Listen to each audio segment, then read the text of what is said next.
அதிமுக பொதுச் செயலாளரும் முன்னாள் தமிழக முதல்வருமான எடப்பாடி பழனிசாமியின் 70வது பிறந்தநாளை முன்னிட்டு சென்னை பூந்தமல்லியில் நகர செயலாளர் ரவிச்சந்திரன் தலைமையில் இலவச மருத்துவ முகாம் மற்றும் இரத்த தான முகாம், மாவட்ட அளவிலான கிரிக்கெட் போட்டி, பார்வை மாற்றுத்திறனாளி மாணவர்களுக்கு நல உதவிகள் உள்ளிட்ட பல்வேறு நிகழ்ச்சிகள் பூந்தமல்லியில் நடைபெற்றது.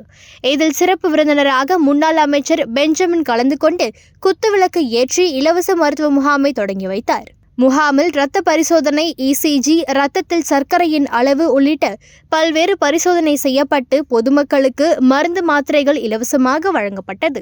எடப்பாடியார் டிராபி சுழல் கோப்பைக்கான மாவட்ட அளவில் நடைபெற்ற கிரிக்கெட் போட்டியில் பூந்தமல்லி அணி முதல் பரிசான சுழல் கோப்பை மற்றும் 30,000 ரொக்க பரிசை வென்றனர்.